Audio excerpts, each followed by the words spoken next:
Hey, good morning, brothers and sisters. Alright, so today, guys, is the big one. Today I wanted to talk about the cultural significance of the Green Lantern Corps, okay? Or the character Green Lantern in American media, American literature, and basically just America, period. It's like its impact and on America, basically. Okay. Like the other day at my job, there was a girl, I think she looked like maybe she was in her like early 20s, so something like that. And yeah, she saw my ring. She was like, "Oh, cool. What fraternity are you from?" I'm like, "What?" Like, what are you talking about? She's like, "Oh, your ring is what fraternity are you from?" I'm like, you you don't know what a Green Lantern ring is? What? Like, how old are you? Yeah, so like, dude, I swear, a lot of I didn't even have the time to explain it to her, like explain the cultural significance of this ring, okay, and the mythos behind it. Okay, it's actually very, very complex. The mythos and the cultural significance behind this ring. Okay, the Green Lantern. Green Lantern. There's various different Green Lanterns, various different people in the comics who've taken on the alias of Green Lantern. Okay, Green Lantern John Stewart. John Stewart is one of the first African American superheroes ever written into comic books, let alone literature. Okay, or at least with superpowers, at least, I guess. I think the first, I believe, written into comic books with superpowers was Black Panther, I believe, from Stan Lee.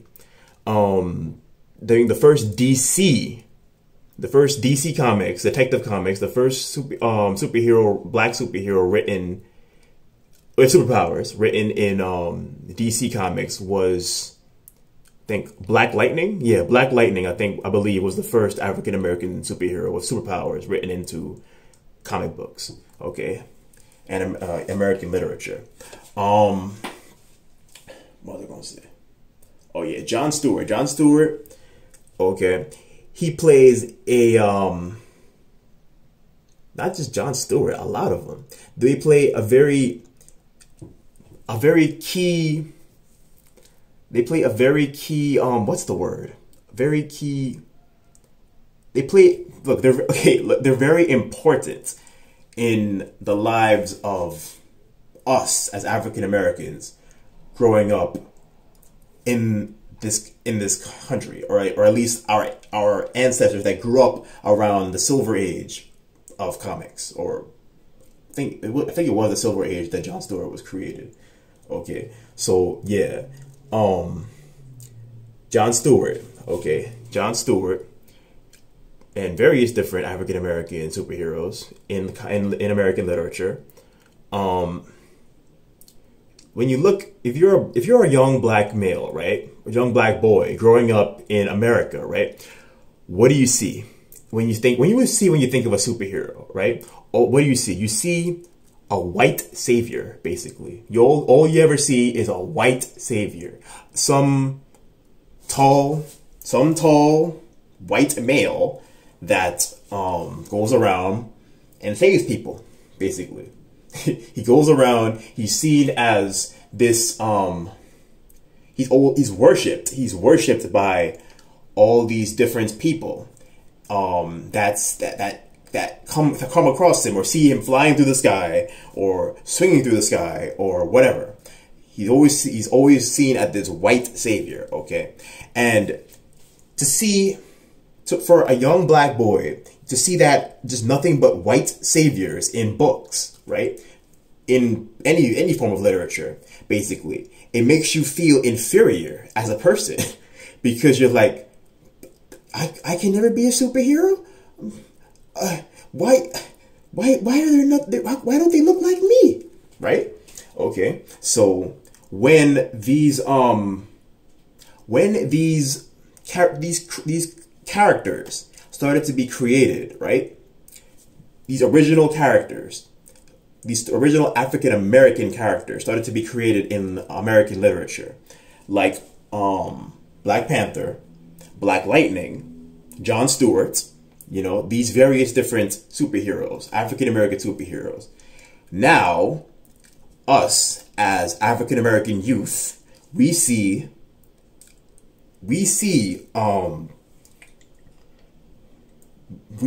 people in comic books, or like I won't say black saviors, but yeah, we see superheroes in comic books. Well, yeah, technically black saviors. Yeah, we see guys who save the day, go around and are praised and worshipped to a certain degree. You see, they actually explore that also in these comic books, you know, and various different forms of media.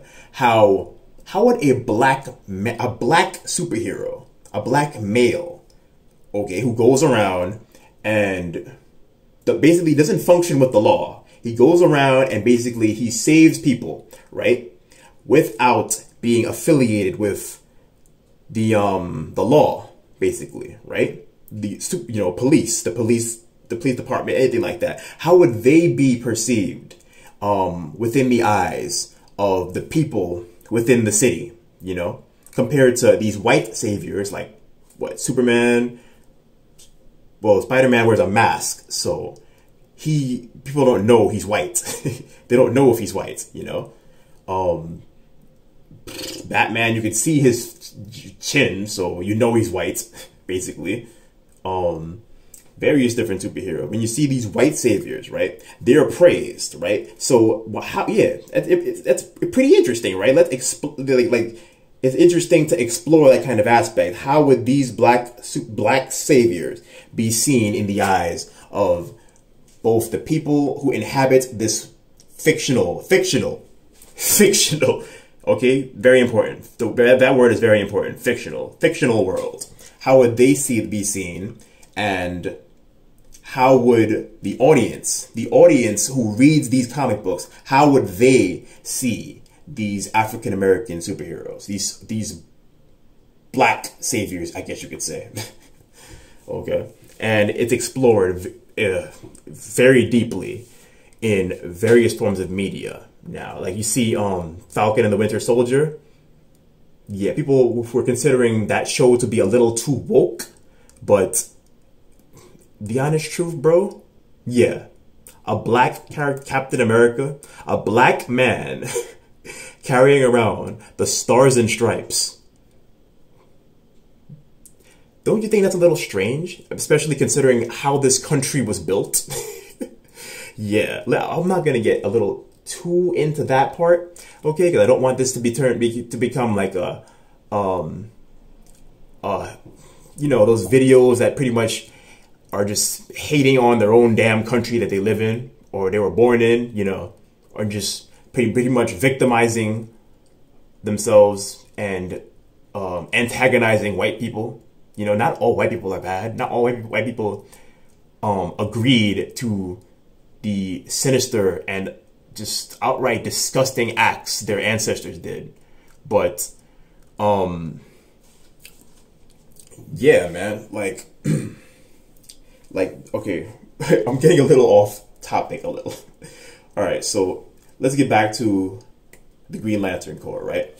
Okay, and the cultural significance behind both this ring and what it stands for, okay? And forget about the Green Lantern, the character Green Lantern, or John Stewart, the character Hal Jordan, Kyle Rayner, Simon Baz, Jessica Cruz, what was the names? Sojourner Millane, she was the first female African American Green Lantern. Kyle, I said Kyle Rayner already, right? Guy Gardner. Yeah, all various different, what do they all have in common? They're all humans, but what don't they have in common? They're all various different races of humans. Okay? And that's very key and very important in the stories that are being told in these comic books. Okay? And yeah, the Green Lantern mythos, okay, in the literature, right? What was I gonna say? Okay. The Green Lantern, okay, basically the Green Lantern Corps, right, in the comic books, fictional. Fictional. Okay, keyword, fictional. Okay, the Green Lantern Corps is a intergalactic militarized law enforcement organization. Okay, that is sector-based throughout the universe. Okay, so you would have Green Lanterns that are in a sector, right? They're assigned to specific sectors throughout the universe. Like maybe you'd have 5 or so Green Lanterns who are assigned to Earth, right?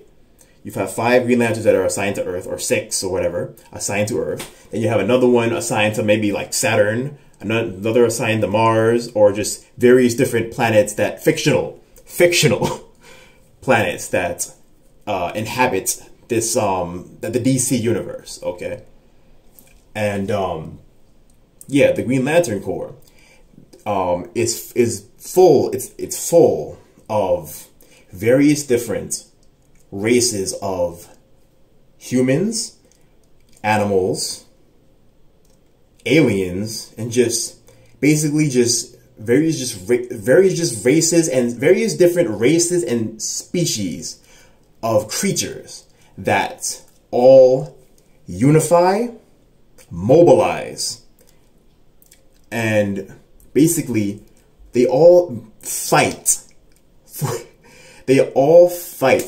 for the exact same cause, which is peace and justice throughout the universe. That is the most righteous freaking thing I have ever read in American literature. Okay?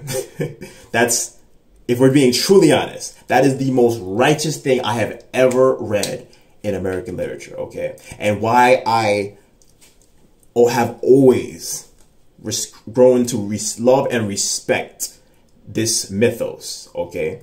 And I've pretty much made it a part of my life, okay?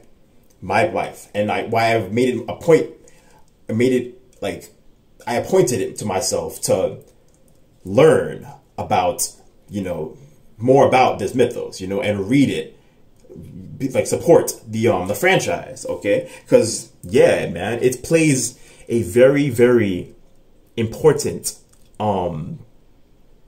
role in American culture, okay? Very important role, okay? John Stewart, like I said, one of the first African-American superheroes in American literature, okay? Yeah, a black savior, not a white savior, a black savior. And there's various different forms of media, even not just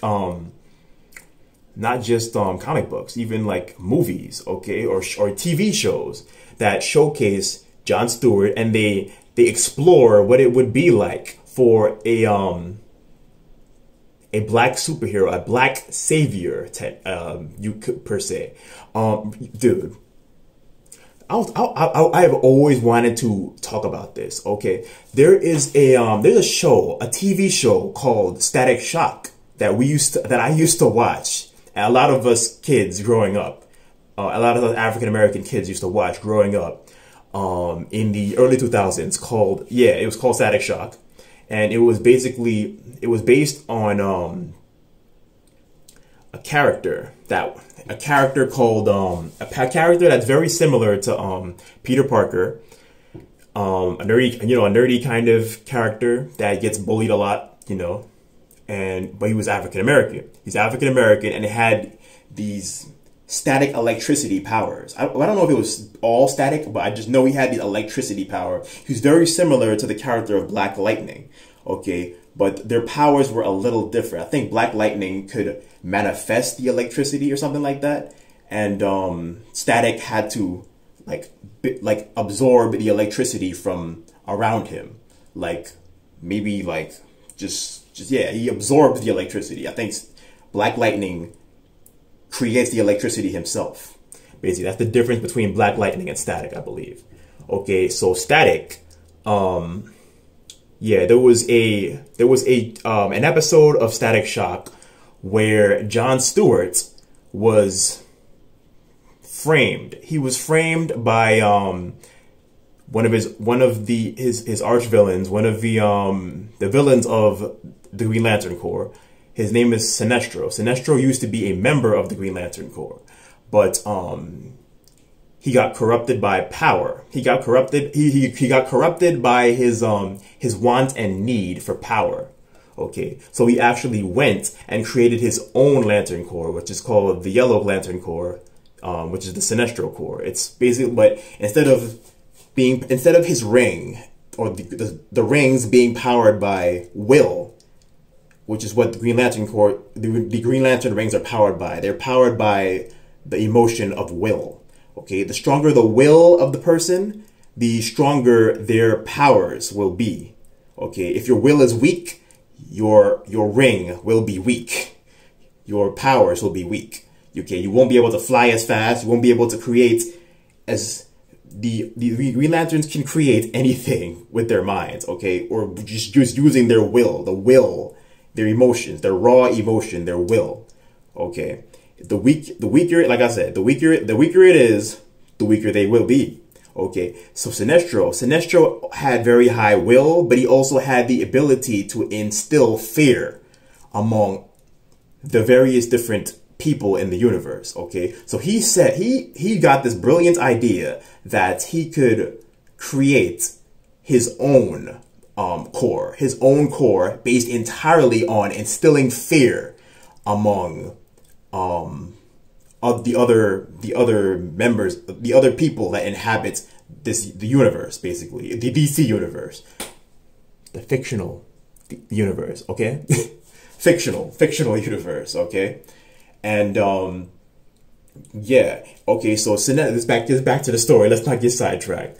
So yeah, Sinestro, he got this idea to basically he tracked down, and when he tracked down Jon Stewart, when Jon Stewart was on a mission on this planet, this like junk planet. He had a mission on this junk planet, right? And Sinestro tracked him down, knocked him out, stole his ring. He tracked him down, knocked him out, stole his ring, and basically he went to Earth and used his ring to disguise himself as Jon, right? And he went around causing havoc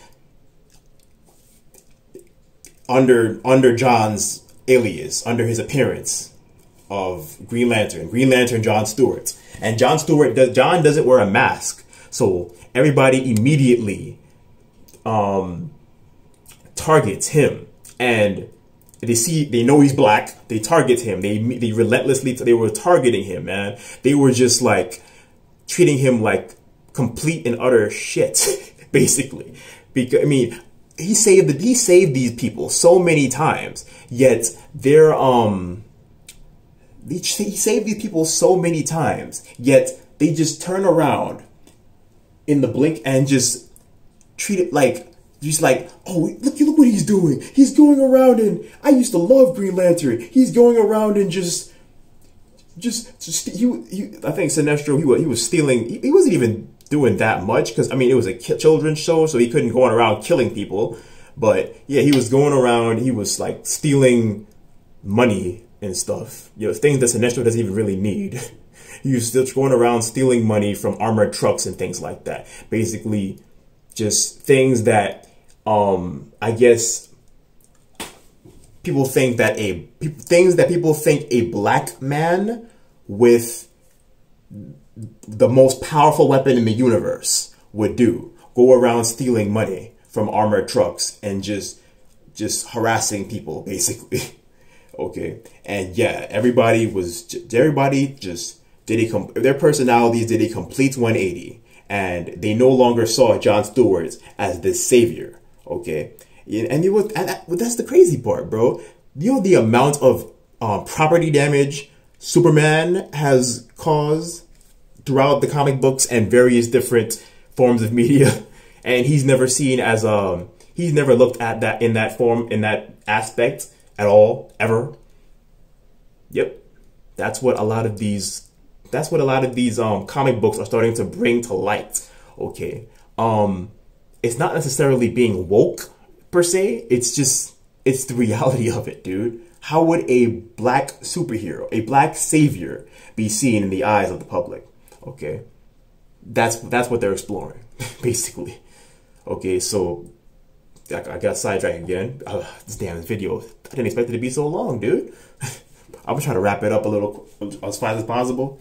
Okay, so basically, long story short, yeah, even Static looks up to Jon Stewart. He looks up to Jon. Jon is like pretty much one of the only African American superheroes in the Justice League. So he looks up to Jon. Okay, and yeah, when he saw basically Sinestro going around, he thought that was Jon. He thought that was Jon going around doing all these dastardly deeds, basically.